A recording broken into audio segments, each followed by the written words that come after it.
Good morning. Happy Saturday. I am Misty Purcell. I am a cross-stitch designer.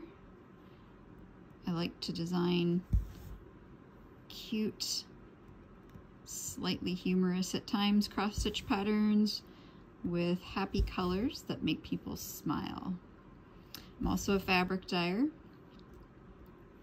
so I dye cross-stitch fabric. My business name is Luminous Fiber Arts. Welcome to another Stitch With Me video. I've been making Stitch With Me videos about once a month in between my regular floss tubes because I enjoy connecting with you, and this is a nice way to do that. Hope you've been well. Hope you're having a great weekend. If you were with me on my last Stitch With Me video, I'm working on the same project, but I've made quite a bit of progress since last month. I've got a deadline. I've given myself 2 months to finish this model. It's one of my own designs, and so I'm on track. I've got till the end of March to finish this, but I'm coming along pretty well, so I'll probably finish it. I sure hope I'll finish it before the end of March. I've been working hard on it. When last you saw me, I was stitching a tree on the opposite end of the design, and now I'm stitching some lettering. And if you're new here, I'll tell you a little bit about what I'm doing. This is 32 count linen, stitching with 2 strands of floss. The linen is Vintage Country Mocha by Zweigart, which is a printed fabric, so it's printed to look like it's hand dyed. It's got modeling on one side, and then let me see if I can show you what the opposite side looks like. It's just plain, so you can see the difference. So one side's printed and the other side has nothing on it.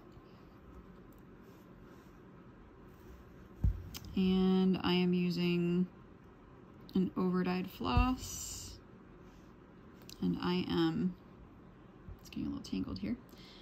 I am not stitching the way people typically do with over-dyed floss. I'm going all the way across and back in small sections.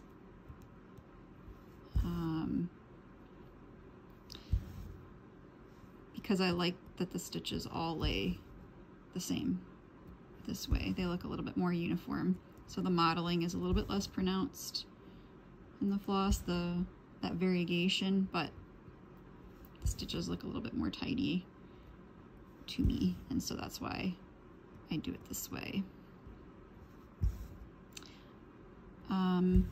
Had some questions again about the pin stitch on my last video, so I think I'm just going to keep demoing that, kind of to help people see again what it looks like and maybe make you feel a little more confident in doing it. It's really, there's nothing to it, so you don't need to be intimidated. Very simple to do. So once I get to the point where I've finished this strand, I'll show the ending, and then I'll show a beginning pin stitch.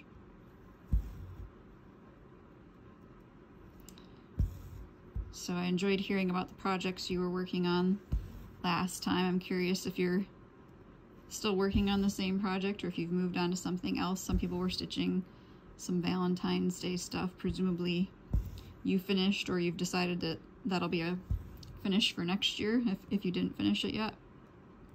I wanted to do some Valentine stitching, but just didn't have enough time.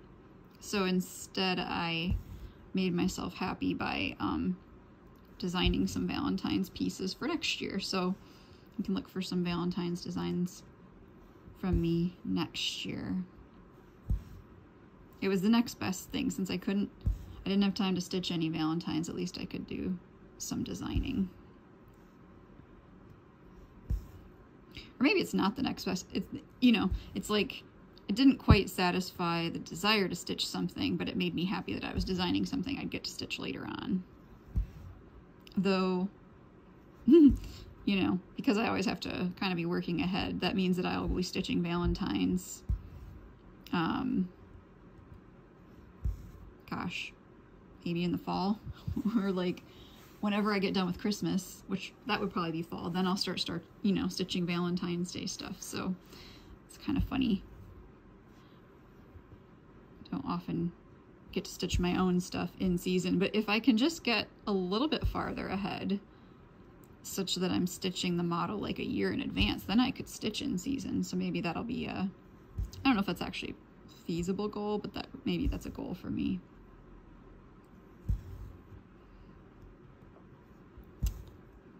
So,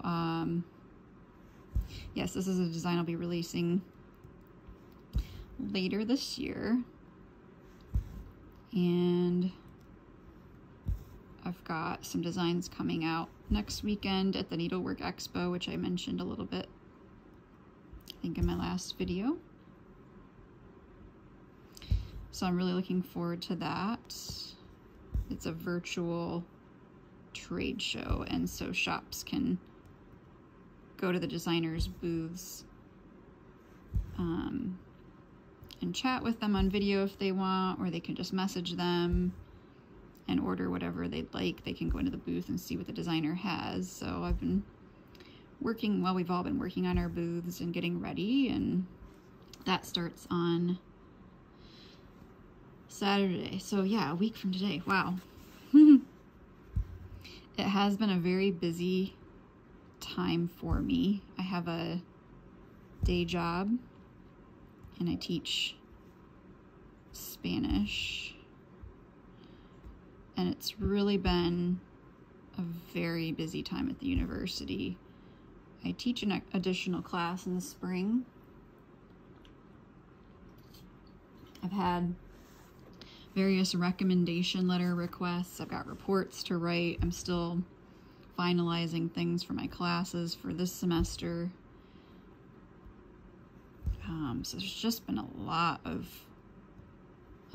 work and a lot of paperwork that I'm doing right now, plus getting ready for Expo. So it's been real busy, and I don't know that it'll slow down until maybe about April. I think things will start to quiet down. So I've probably got another month or so of being pretty busy.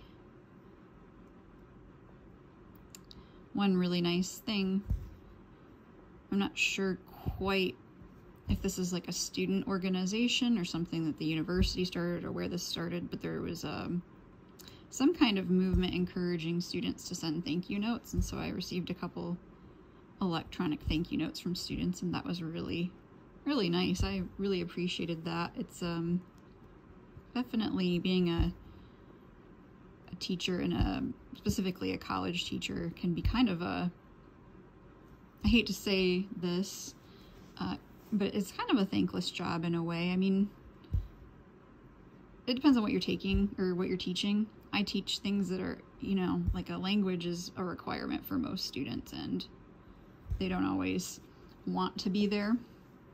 And so my job is kind of to make it as painless as possible for them to be in my class, but to also teach them. So it's interesting. And some people find that even though they didn't really want to take Spanish, they end up, you know, enjoying it anyway. And so that's good. Okay, so let's do the ending pin stitch. So basically, you know, I'd be making my X starting here, and so you're starting in the middle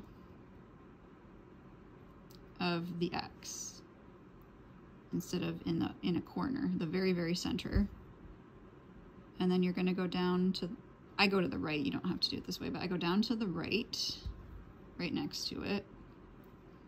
Okay, come up in the center again, and I'm going to go down to the left right next to it. And you really want to give that second one a good tug, because that's the one that could come undone if one is to come undone when you're ending it. So for me, it would be this left one. Give it a good tug, And then you're going to come up through the center. And sometimes when you come up through the center, that can loosen that last one you make. I don't know if you can see, it's bubbling up a bit there. So give it another good tug there. Pull it up tight and then snip close. And then once you cover that up, it's secure. Let's get another strand, and then we'll demonstrate a starting pin stitch. Oops, sorry, I didn't mean to bump you.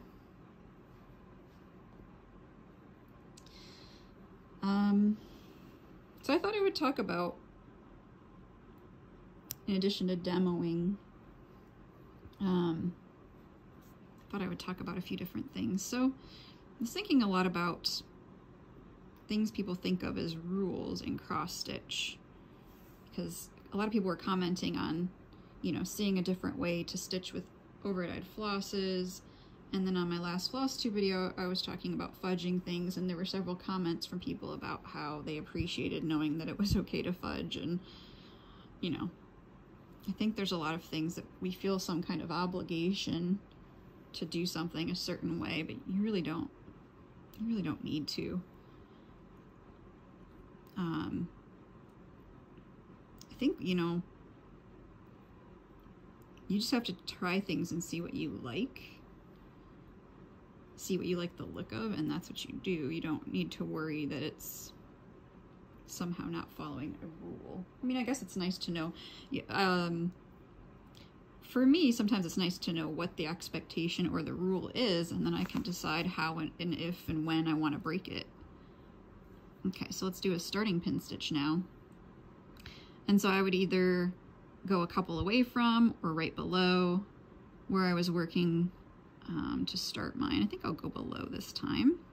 Okay, so here's where, you know, I'd be starting a stitch normally, and I need to go to the center. So I'm going to go here. I'm going down into it.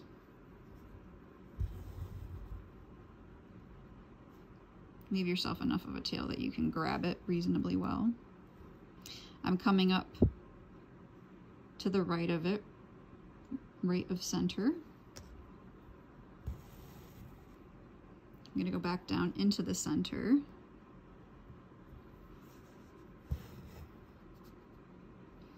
Coming up left of center. And now I'm going back down to the center again. So you end up kind of piercing the floss on the back as you're doing this, so it shouldn't come undone. Give that a good tug. And then make sure this is pulled up tight so you can snip close, and that's it. The starting pin stitch is really hard to take out. So whenever you have to rip out, that one's the one that's gonna take you a while to undo. So you don't need to worry about that. The ending pin stitch is the one that's a little bit looser. So I'm gonna cover up my ending pin stitch and carry on. You can also do a diagonal pin stitch if you like that better, rather than what I'm doing, which is like a horizontal one. What was I talking about? Rules. Yeah, so find what you like and do that. You shouldn't feel guilty about changing the fabric color, the floss colors. Shouldn't feel guilty about only wanting to stitch some part of a design or wanting to change it or add something to it. No one cares. No designer worries about whether you're doing it exactly the way they did. And if they do, then they're being silly. But I don't think anyone really cares. They just want you to be, we all just want you to be happy stitching our stuff and have it be meaningful and enjoyable for you. I have no investment in anyone doing anything exactly the way that I do it. I just do what I do. I share things with people. I hope they like it, whether that's my designs or information or whatever. And you got to find what's right for you. So do not be afraid to personalize things if you want to.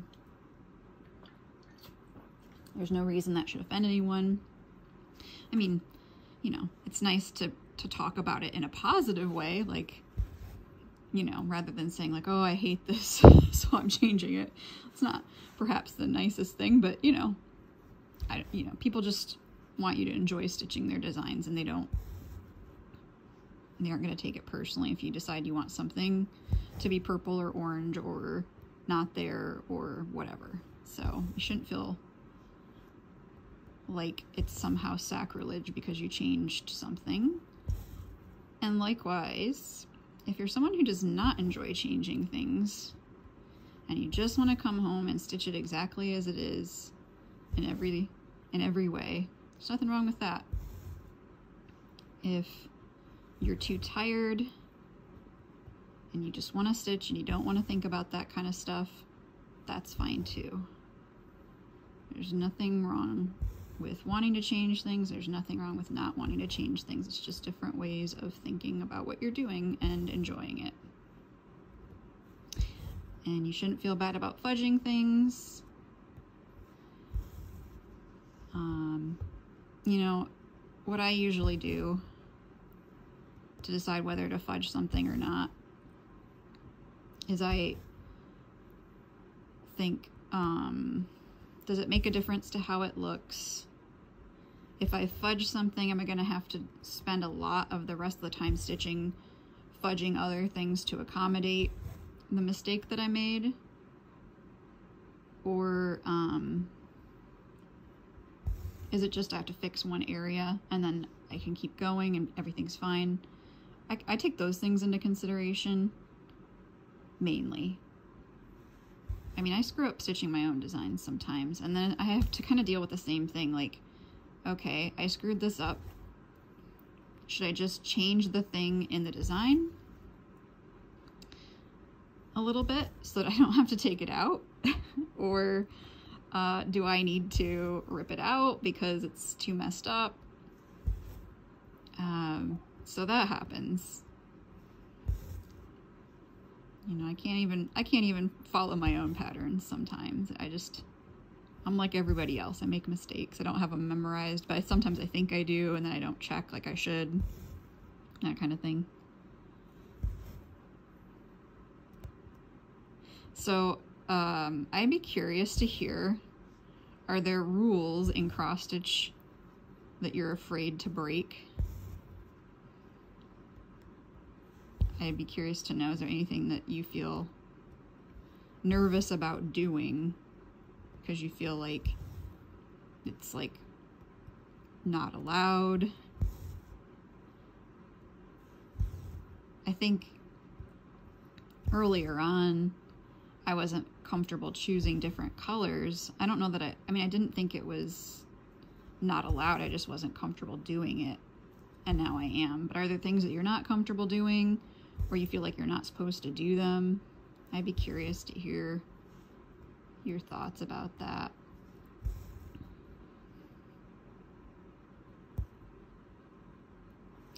I talk about this every so often, but I stitch two-handed with I'm right-handed. So I stitch with my right hand under the fabric and my left hand on top of the fabric. My left hand's weaker, so I have to keep an eye on it. And I also have noticed, so since my left hand's weaker, sometimes it can be a little harder to manipulate. If you have that problem too, one thing you can try to do is move your project closer or farther away from you, and left and right, and see if that makes a difference. So I find actually that having my left arm reaching across my body more, it gives me better control than when the project is more centered in my lap and closer to my left hand. I don't know why that is.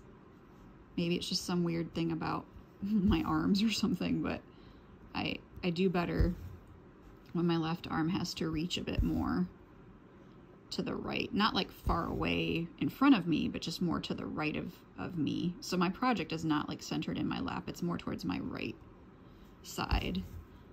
I can stitch a little faster, and it's more accurate for some reason. Like my arm just works better that way. So if you have trouble, that's something you could try shifting left and right, and then shifting closer and farther away from your body to see what feels good to you.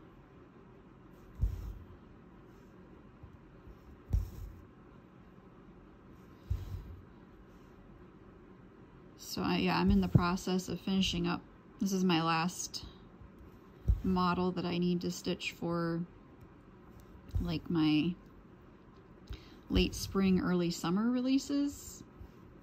And then I'm moving on to fall. I don't know if you saw, if you're on social media, but Classic Colorworks just came out with 2 new colors of Belle Soie, which is their silk line. I don't recall what they're called. I think the pink one was like watermelon or something, and I don't remember what the green one was. I really liked them both, especially the green. So I was kind of excited to see those new silk colors, and I've been using silks in my gathering design series. And the one that I'm about to release, if you've seen it around, you'll know it's a green silk, and so that new green might be a nice option if you want something a little bit lighter green, like as an alternative floss color.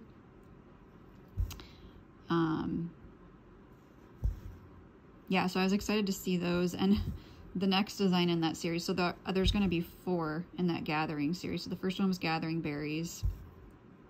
That one I released in, I think it was May of 2020. So there's the one that's about to come out, and then there's 2 more.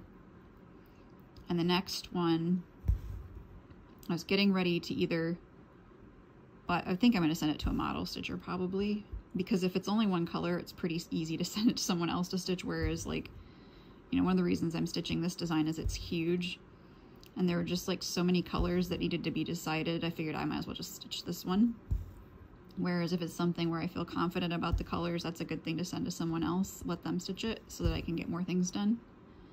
Anyway, so I had thought that I knew what color I wanted the next gathering design to be. And then I was like pulling it up and getting it ready because I was thinking of sending it to a model stitcher. And then I was like playing around with it because I just can't help myself. And I don't know, this is just my personality, is I'm always like, well, what if I did this? What would happen? How would this look? So I'd settled on the color, I thought. And then I'm like, well, what if I changed it a little bit to this color or that color? And then I started playing around. I'm like, ooh, that looks really good.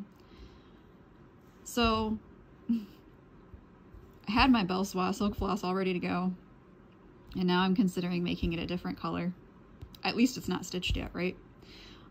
So I went through and looked at all the line online. Like, I don't have all the Belle Soie flosses. I just, as I decide to do the next design, I'll pretty much order like all the flosses in that like color range so that I can look at all of them together in person. And then I'll decide, you know, what do I want to do? So that's what I did. I went through and found all of the flosses that I think could fit with the look that I might want and ordered them. So I'm looking forward to those arriving and trying to find what one I think will be the perfect one if I am going to change to this other color.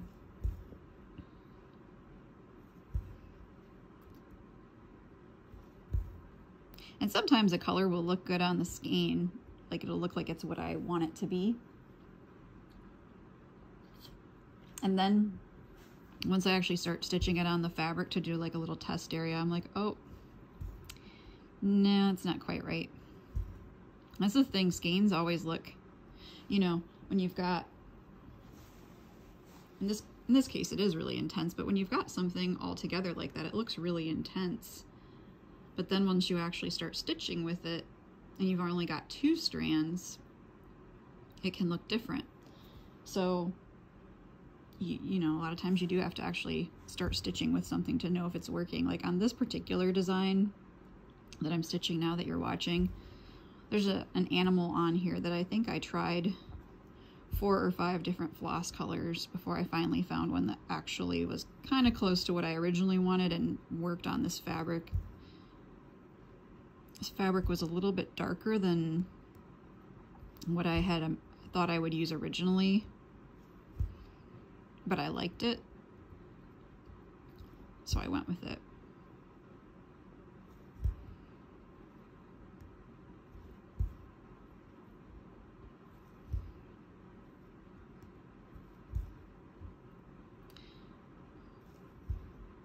Okay, coming to the end, so we'll do another ending pin stitch. Come up in the middle,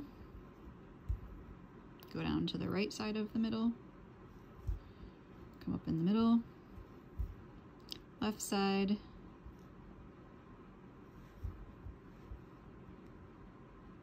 middle again, tug, snip.